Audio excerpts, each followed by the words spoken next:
کا آنے والے موسم نور کا استقبال کرنا،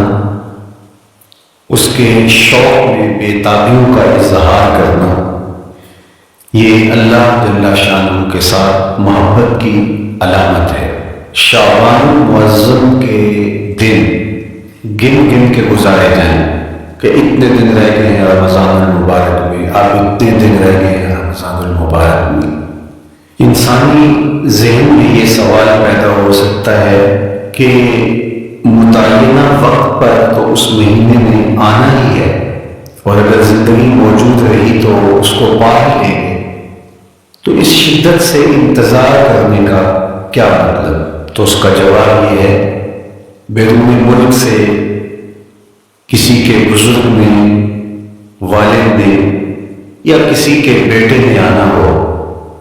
تو وہ 2 ماہ قبل ہی آنکھیں فرش کیے ہوتے ہیں اور گن گن کے دن گزار رہے ہوتے ہیں، اور جو ہی لمحے قریب آتے ہیں تو پھر گھڑیاں اور ساعتیں بھی گنی جاتی ہیں، بار بار گھڑی دیکھتے ہیں، ابھی تک پہنچے نہیں،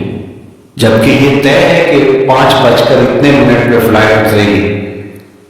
تو بار بار گھڑی دیکھنے کا مطلب لاہور سے 2 گھنٹے یہاں گجرانوالہ پہنچتے ہوئے لگیں گے، لیکن ہر 10 منٹ کے بعد کہ ذرا پتہ کرو کہاں تک پہنچے۔ کیا مطلب اس کا؟ مطلب اس کا یہ ہے کہ جب سینے میں کسی کا انتظار رکھا ہوا ہو تو پھر بے تابیاں، بے چینیاں، اضطراب موجود ہوتا ہے۔ ہم دنیا کے لوگوں کے ساتھ جو ربط و رشتہ رکھتے ہیں اس کے مطابق ان کا انتظار ہوتا ہے۔ کچھ آنے والے ایسے بھی ہوتے ہیں جنہوں نے ہمیں بتایا ہوتا ہے کہ فلاں دن ہم پہنچیں گے، اور وہ دروازے پہ دستک دے رہے ہوتے ہیں اور ہم سو کے اٹھ رہے ہوتے ہیں، اور اچانک جب پتہ چلتا ہے کہ فلاں باہر دروازے پہ دستک دے رہے ہیں تو ہم استقبال تو کر رہے ہوتے ہیں، لیکن ہمارے ذہن میں یہ بھی ہوتا ہے وہ میں بھول گیا، تو اب تو یہ کام بھی میرے ذمے ہیں، تو مجھے یاد آ گیا ہوتا۔ تو جن لوگوں کے لیے دل میں محبتوں کی جگہ ہو تو ان کے لیے پھر سارے کام مؤخر کر کے ان کے استقبال کیے جاتے ہیں۔ یہ مہینہ اللہ کی رحمتوں کا موسم بہار ہے، چھم چھم رحمتیں برستی، انوار اترتے ہیں، گنہگاروں کو آتش دوزخ سے نجات بخش دی جاتی ہے۔ تو اس کا استقبال کرنا، اس کے لیے انتظار کرنا، گن گن کے دن گزارنا، لمحے اور ساعتیں بسر کرتے ہوئے بار بار ماہ صیام کا ذکر کرنا، اس مہینے کے ساتھ محبت کی دلیل ہے، اور اس مہینے کے ساتھ محبت اللہ سے محبت کی دلیل ہے۔ اس لیے اس مہینے کا استقبال کرنا، اس کے لیے تیاری کرنا، اپنے گھر کو صاف کرنا، اس کے لیے اپنی اولاد کے دل میں شوق پیدا کرنا اور ماحول پہلے پیدا کرنے کی کوشش کرنا، تاکہ جو ہی یہ ماہ جلوہ گر ہو تو روزہ رکھنے کا مزاج پیدا ہو چکا ہو، تلاوت کلام مجید کا مزاج پیدا ہو چکا ہو، دیگر نوافل اور اچھے اعمال بجا لانے کی عادت پڑ چکی ہو۔ تو شعبان میں ہی اس کی تیاری ہوتی ہے تاکہ رمضان المبارک آتے ہی ہم پوری طرح سے مستعد اور فعال ہو کر کے اس مہینے کی برکتوں کو سمیٹ لیں۔ اللہ کے محبوب علیہ السلام نے ارشاد فرمایا کہ جب ماہ صیام آتا ہے فتحت ابواب الجنہ، تو جنت کے 8 دروازے کھول دیے جاتے ہیں۔ جنت تو اللہ جل شانہ کی کرم نوازیوں کا ایک ایسا خوبصورت منظر ہے کہ آج تک نہ کسی آنکھ نے اس کو دیکھا، نہ کسی کان نے سنا، اور نہ اس کا کوئی تصور کر سکتا ہے، ایسی خوبصورت بنائی ہے۔ وہاں کی ہوائیں جب چلتی ہیں تو گرد نہیں اڑتا، کستوری اڑتی ہے۔ وہاں دودھ کی، شہد کی، مائع معین، کوثر، سلسبیل کی نہریں بہتی ہیں، موتی زمرد کے محلات بنے ہوئے ہیں، وہ خوبصورت محل اور وہ خوبصورت جنت کا ماحول، لیکن اس کے باوجود اس خوبصورت جنت کو، مرصع جنت کو، نظیف ترین بقائے رحمت کو 11 ماہ تک رنگ و روغن کیا جاتا ہے رمضان المبارک کے استقبال کے لیے، اور جب یہ مہینہ آتا ہے تو اس کے دروازے کھول دیے جاتے ہیں، اور جنت کے 8 دروازوں میں سے ایک دروازے کا نام باب الریان رکھا گیا ہے، جو صرف روزہ داروں کے اعزاز و تکریم کے لیے روزہ دار اس دروازے سے گزر کے جنت جائے۔ تو آپ اندازہ کیجئے کہ اللہ نے اس ماہ مبارک کو کیا عزت دی، کیا پروٹوکول دیا ہے، کیا تقریب بخشی کہ نبیوں کا امام المرسلین، خاتم الانبیاء، محبوب خدا اس مہینے کے لیے منتظر رہتے کہ یہ مہینہ آنے والا ہے، یہ مہینہ آنے والا ہے۔ حضرت سیدنا سلمان فارسی رضی اللہ تعالیٰ عنہ فرماتے ہیں کہ شعبان کی آخری تاریخ کو حضور نے ایک خطبہ ارشاد کیا۔ بعض علماء نے کہا کہ یہ شعبان کا آخری جمعہ تھا، یا ہو سکتا ہے کہ آخری جمعہ 29 شعبان کو ہی ہو، تو رمضان المبارک سے قبل حضور نے یہ خطبہ ارشاد کیا، جو مختلف کتب احادیث میں موجود ہے۔ یا ایھا الناس، اے لوگو، قد اظلکم شہر عظیم، اللہ نے تمہارے اوپر ایک بہت پاکیزہ، پرنور، عالی مرتبت مہینہ سایہ فگن کر دیا ہے۔ شہر فیہ لیلۃ خیر من الف شہر، اس مہینے میں ایک ایسی رات ہے جو 1000 مہینے سے بہتر ہے۔ جعل اللہ صیامہ فریضہ وقیام لیلۃ تطوع، اس مہینے کے دن کے روزے فرض قرار دیے گئے اور راتوں کا قیام نفل بنایا گیا۔ تراویح کی صورت کے اندر راتوں کے قیام کا ماحول پیدا ہوتا ہے، صلاۃ اللیل پڑھی جاتی ہے، نوافل پڑھے جاتے ہیں کثرت کے ساتھ۔ یہ اس مہینے کی شانیں، یہ اس مہینے کی رونقیں، اس مہینے میں اللہ تعالیٰ نے خاص کرم نوازیاں عطا کی ہیں اہل ایمان کو۔ وَمَن تَقَرَّبَ فِيهِ بِخَصْلَةٍ مِّنَ الْخَيْرِ كَانَ كَمَنْ أَدَّىٰ فَرِيضَةً فِيمَا سَوَاهُ، ایک نفل کا ثواب ایک فرض کے برابر اس مہینے میں کر دیا جاتا ہے۔ وَمَنْ أَدَّىٰ فَرِيضَةً كَانَ كَمَنْ أَدَّىٰ 70 فَرِيضَةً فِيمَا سَوَاهُ، اور اگر کوئی ایک فرض ادا کرتا ہے تو اس کو 70 فرائض کا ثواب ملتا ہے۔ اس قدر نیکیوں کا اجر بڑھا دیا جاتا ہے، ان کی قیمت بڑھا دی جاتی ہے اس مہینے میں۔ اور پھر ارشاد فرمایا وَهُوَ الشَّهْرُ الصَّبْرِ، یہ صبر کا مہینہ ہے، ہونے کے باوجود بھی انسان تناول نہیں کرتا، ٹھنڈا میٹھا مشروب میسر ہے اور زبان کانٹا بن گئی، حلق خشک ہو گیا، لیکن اس کے باوجود بھی ایک گھونٹ حلق سے نیچے اتارنے کا روادار نہیں ہوتا۔ وضو کرتے بھی احتیاط کرتا ہے، کوئی قطرہ یا حلق سے نیچے نہ ٹپک جائے، تو یہ صبر سکھاتا ہے۔ جب ہوگی تو انسان اس سے گریز کرے، تو جب ہوگا نہیں تو پھر انسان صبر کا عادی بن جاتا ہے، تو یہ صبر کی عادت ڈالتا ہے۔ یہ شہر الصبر ہے۔ پھر فرمایا الصبر ثوابہ الجنہ، اور سنو، صبر کا ثواب جنت ہے۔ جو شخص صابر ہوتا ہے اس کا صلہ جنت کی صورت میں عطا کیا جائے گا۔ وشہر المواساۃ، اور یہ ہمدردی کا مہینہ ہے، باہمی پیار کا مہینہ ہے، الفتیں بانٹنے کا مہینہ ہے، نرم دلی کا مہینہ ہے، ایک دوسرے کے احساس کا مہینہ ہے۔ جب کوئی شخص بھوک اور پیاس کاٹتا ہے تو اس کو پھر محسوس ہوتا ہے، بالخصوص ہمارا، کہ بھوک کیا بلا ہوتی ہے، اور جو دانش شبینہ کو ترستے ہیں اور جنہیں کھانا میسر نہیں آتا ان کی زندگیاں کتنی تلخ ہوتی ہیں، تو بھوک اور پیاس احساس پیدا کرتی ہے ان لوگوں کا کہ جو اللہ کی دی ہوئی نعمتوں سے محروم ہے۔ تو اس لیے یہ ایک قسم کا رحم دلی کا مہینہ ہے، پیار بانٹنے کا مہینہ ہے، یہ الفتیں تقسیم کرنے کا مہینہ ہے۔ وَشَهْرٌ يُزَادُ فِيهِ رِزْقُ الْمُؤْمِنِ، اور یہ ایک ایسا مبارک مہینہ ہے جس میں مومن کا رزق بڑھا دیا جاتا ہے۔ روزہ کھانا بچانے کے لیے یہ اخراجات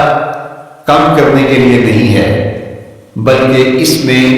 آپ کا رزق اور بڑھ جاتا ہے۔ ایسی ایسی نعمتیں کھانے کو ان لوگوں کو بھی نصیب ہو جاتی ہیں عام دنوں میں جو ان کا مقصود نہیں ہوتی۔ دسترخوان لگتے ہیں، افطاریاں ہوتی ہیں، سحر کے لمحات ہوتے ہیں، کوئی کسی کو ویسے کھانا کھلائے تو اس دسترخوان پہ کھانے کے لیے آنا اس کا اور رنگ ہوتا ہے، لیکن افطار کا دسترخوان جب بچھتا ہے اور لوگ جب اس کے اوپر آتے ہیں، امیر بھی آتے ہیں، غریب بھی آتے ہیں، تو اللہ کی دی ہوئی نعمتیں جو دسترخوان پر پڑی ہوتی ہیں ان کو اٹھاتے ہیں، کام و دہن کی تسکین کا سامان کرتے ہیں، عزت نفس بھی مجروح نہیں ہوتی اور طرح طرح کی نعمتیں کھانا بھی دستیاب ہو جاتی ہیں۔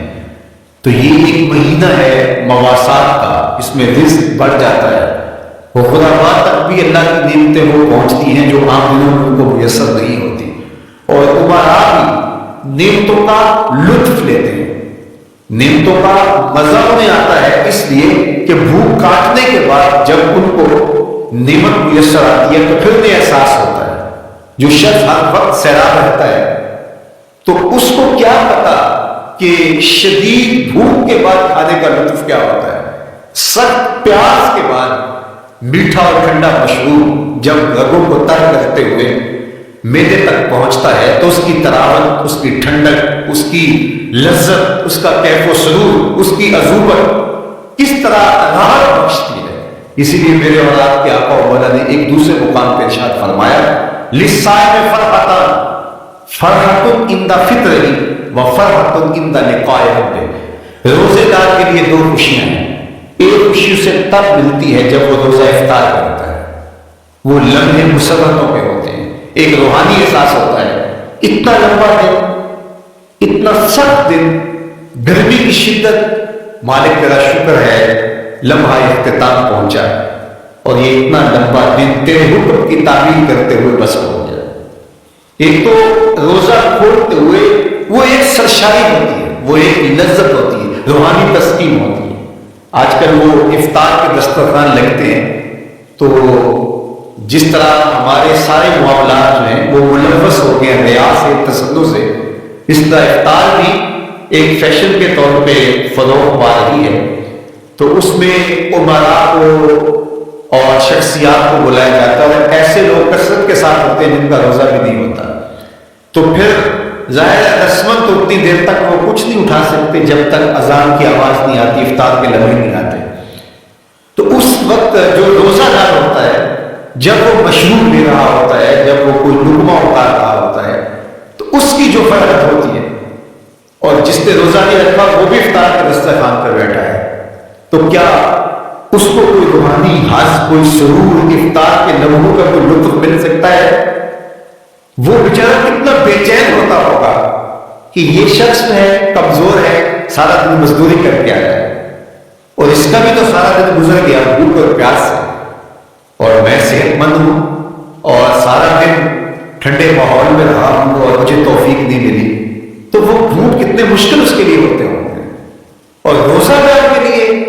کس قدر وہ آسودہ بخش لمحے ہوتے ہیں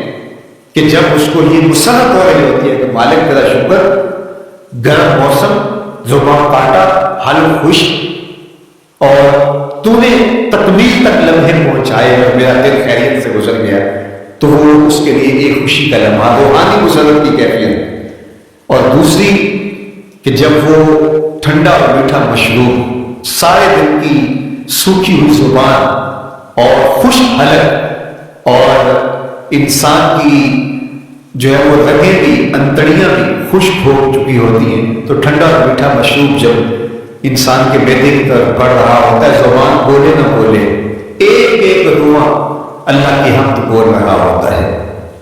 اور تشکر انسان کے رگ و ریشہ سے ادا ہو رہا ہوتا ہے، اور اس کی کیفیت، اس کی سرشاریاں، اس کی لذتیں وہ دیکھنے کی ہوتی ہیں۔ تو کہا للصائم فرحتان، روزے دار کو تو ایک فرحت اس وقت ملتی ہے فطر ہی جب وہ روزہ کھولتا ہے، روحانی فرحت بھی جسمانی فرحت بھی، وفرحۃ عند لقاء ربہ، اور دوسری فرحت اور دوسری خوشی اسے تب ملے گی جب اس روزے کے سلے میں اللہ تعالیٰ اپنے روح انور سے پردہ اٹھا دے گا اور روزہ دار کو اپنے دیدار کی دولت عطا کرے، تو وہ پھر منظر دیکھنے والا ہوگا، روزہ دار کی آنکھیں ٹھنڈی ہو جائیں گی۔ اصل افطار تو وہ ہوگی نا، اللہ اکبر، اصل تو شربت دیدار ملے گا جو روح کی پیاس بجھا دے گا، جو من کی بھوک مٹا دے گا۔ تو کہا للصائم فرحتان، فرحۃ عند فطرہ وفرحۃ عند لقاء ربہ، روزہ دار کے لیے دو خوشیاں ہیں، ایک خوشی وہ ہے جب اس کے جسم کی پیاس بجھتی ہے، اور ایک خوشی تب ملے گی جب روح کی بھوک مٹے گی، جب من کی پیاس بجھے گی، اور پھر وہ سرشاریوں کے عالم میں دیکھتا ہی چلا جائے گا، اور وہ سیراب ہی ہو پائے گا کہ میں دو آنکھوں سے دیکھ رہا ہوں، کاش کے لو لو دے مجھ لکھ لکھ چشمہ، ایک کھولا دے ایک کچا ہوں، وہ اس آرزو میں ہوگا کہ میرا رواں رواں آنکھ بن جائے اور میں اس دیدار سے فیضیاب ہوتا چلا جاؤں۔ تو وہ کیا لمحے ہوں گے، وہ کیا گھڑیاں ہوں گی، وہ کیا ساعتیں ہوں گی، کوئی لفظ نہیں ہے جن لفظوں میں ان حقیقتوں کو بیان کیا جا سکے، اس لیے کہ وہ منظر ہی بڑا ہوگا۔ تو روزہ دار کو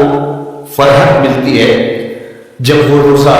کھولتا ہے۔ فرمایا وَشَهْرٌ يُزَادُ فِيهِ رِزْقُ الْمُؤْمِنِ، اس میں مومن کا رزق بڑھا دیا جاتا ہے۔ وَمَنْ فَطَّرَ فِيهِ صَائِمًا كَانَ مَغْفِرَةً لِذُنُوبِهِ، جس نے روزہ دار کا روزہ افطار کروایا، اللہ کے محبوب فرماتے ہیں کہ ایک تو خود روزہ رکھا، اور دوسری سعادت یہ ہے کہ ماہ صیام میں روزہ دار کا روزہ افطار کروایا۔ آپ شریعت بیضاء کو بنظر عمیق مطالعہ کر کے دیکھیں، ماہ صیام میں بہت زیادہ اس بات پہ زور دیا گیا ہے کہ روزہ افطار کرواؤ، اپنے گھر میں بیٹھ کر کے روزہ افطار کر لینا،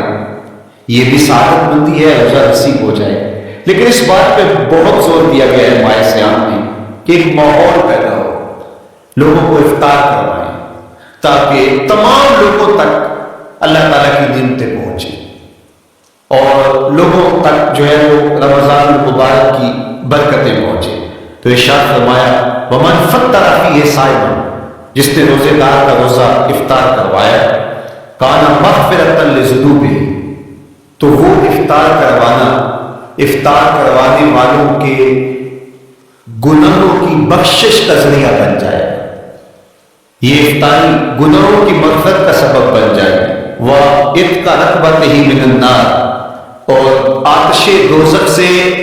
گردن کی آزادی کا مجدہ جا فضا بن جائے گا، یہ امر کہ اس نے کسی کا روزہ افطار کروایا۔ وَقَالَ لَهُ مِثْلُ أَجْرِهِ مِنْ غَيْرِ أَنْ يَنْقُصَ مِنْ أَجْرِهِ شَيْءٌ، اور روزہ افطار کروانے والے کو روزہ رکھنے والے جتنا اجر ہی دیا جائے گا، لیکن روزہ رکھنے والے کے اجر میں بھی کوئی کمی نہیں واقع ہوگی، جتنا اس نے سارے دن کی بھوک اور پیاس کاٹ کر کے تکلیف اٹھا کر کے روزہ رکھا،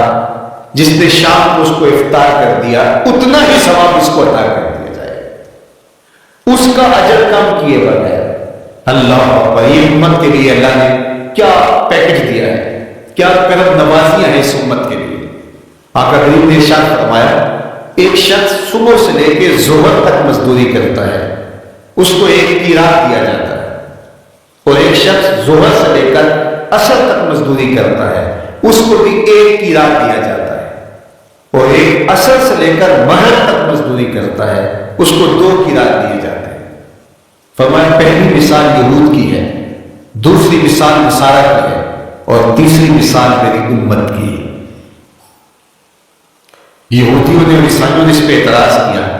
کہ ہمارا جب تو تھوڑا ہے، تو میرے اور آپ کے آقا و نے فرمایا تمہارا تھوڑا ہی ہمارا زیادہ ہے۔